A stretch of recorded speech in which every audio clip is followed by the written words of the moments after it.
Chapter 1, in the beginning, Genesis 1.1. Satan decided that the game was over. He was tired of God's pitiful hands-off policy on earth. For eons, that balance of power had been maintained, both of them forcing the other to not interfere in mankind's development throughout the ages. He still felt God had cheated and manipulated events through the use of miracles.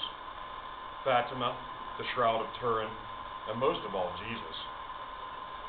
To Satan, this was direct tampering in the status quo that allowed man to bring himself closer to God.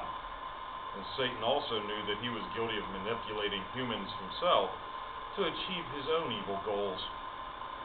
Terrorism, war, and famine were direct results of Satan's stage menacing on the face of the planet. But he was tired of the small games and the pitiful payouts. "Let's see how God likes this one," Satan muttered under his breath as he extended his influence out through his carefully cultivated agents of evil now roaming the earth. One of those individuals was his target for this particular case of interference, a biochemist in Germany who still had leanings towards Nazism and worked towards creating das Herrenrasse, or the master race that Hitler worked and so adored during his time of power at the head of the Third Reich.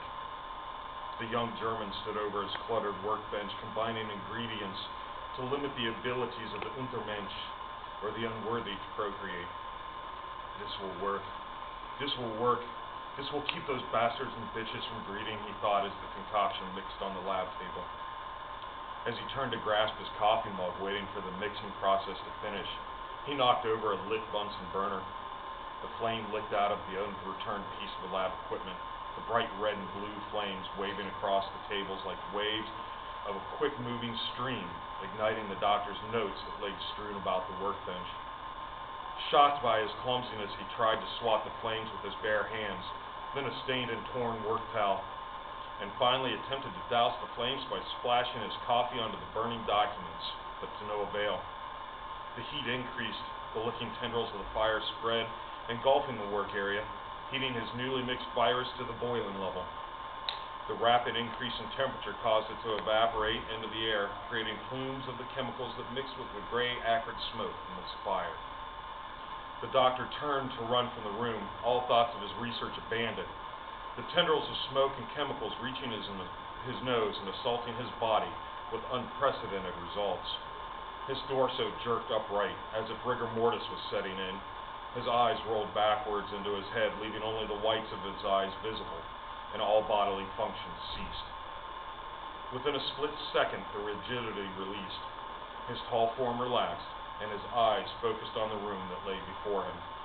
The only problem for the doctor now was that his eyes would never see as they had before. Now they were a milky white. Even the pupils were hard to discern. Now they moved in all directions, looking for the one thing his mind was focused on: others like him. With amazing speed, his animated corpse exited the door into the street, where he stumbled across an unsuspecting young woman. With an animal's voraciousness, he launched himself through the air and tackled her to the hard concrete sidewalk. Reaching down with his perfect teeth, he ripped a chunk of tender flesh from her perfect pale cheek, dripping blood down the front of his white lab coat. The woman screamed from the pain, trying to alert others to her distress, but her feeble resistance only served to open her pale white neck to the doctor's assault. As her lifeblood pulsed down the front of her floral print dress and puddled on the deserted sidewalk, the doctor moved down the street to find more essence for his consumption, his insatiable need driving him onward. Satan sat upon his throne in hell, bent double at the waist with his horns horizontal like a bull about to charge a matador. His body shook with mirth as he watched his spawn wander through the streets of Berlin, feeding off the living, consuming their flesh and blood.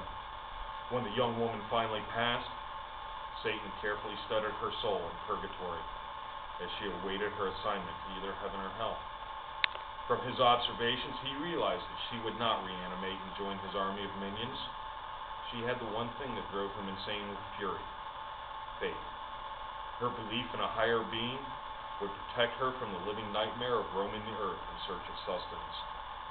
Satan was also trying to create a master race, one of his own design, that contained only the most wretched of souls, an army of murderers, rapists, child molesters, and most of all, those who had no belief.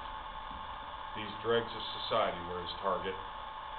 These were his prime candidates to destroy those who believed in God, or at least a higher being. Now was his time to ravage the planet with the full force of his power, loosing pure evil upon those that could not be turned and still walked as humans. Frank Payens had walked down many roads like this throughout his life after the military. Times had been tough when he got out of the service, and it was very difficult for him to adjust to civilian life after everything he had seen and participated in his time in the Navy. As with many scarred veterans, Frank chose to drop off the map of existence, only participating on the sidelines, working odd jobs here and there for cash, living in a shack in the woods, and hopping from one part of the country to another was his way of life. He had traveled many paths across what he considered a great nation, but was never able to find a place of comfort to call home. That began to change 3 years ago when he started to hear rumors of the Home, a monastery-like retreat that only accepted veterans. Even though it sounded like an urban legend, the story of military monks living in a compound in New York or Connecticut seemed to pop up no matter where he went in the nation. Several years after his discharge, Frank turned to the church for strength, hoping he would find something that would help him deal with the mental scars. When he heard of the monastery, he knew in his soul it was the place for him to heal. The last time he heard about it was during his travels through Maryland, and he resolved to head north and find the Home. Now he walked down the gravel country lane toward the large iron gates, peaked with spear points that constituted the entrance to the compound.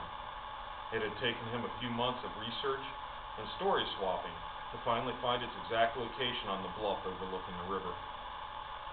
He had camped nearby, watching the large buildings, orchards, and gardens that comprised the property. A sturdily built, rough-hewn stone wall encompassed the area, and whether it was to keep people out or in was still up for discussion. He had waited 2 weeks longer out of nerves before making his presence known. Once he conquered his edgy nerves, he knew it was time to make his appearance at the gates. When he was about 700 yards away from the gate, he could feel the prickly sensation that signaled he was being watched. He stopped his approach for a second and exhaled a deep sigh, knowing that his life was about to radically change. For the better or worse, he did not know. Taking one hesitant step after another, Frank moved towards the gate, watching the individuals in the towers that flanked the gate to observe his approach. He stopped with 5 feet left to go in his multi-year search for this place, uncertain if he wanted to commit to this course of action. His training and gut instinct told him this would most likely be a permanent decision. The gates began to slowly spread open, leaving a gap large enough for an individual to pass through.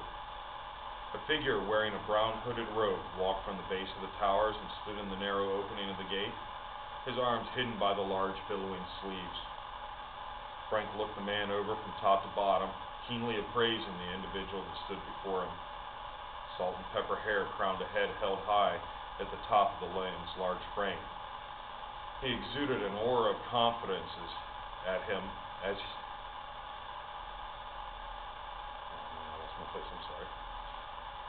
he knew he was supposed to be here and exactly what his mission in life was. There was no hostility, but also no benevolence in his posture and manner, which made Frank even more confused.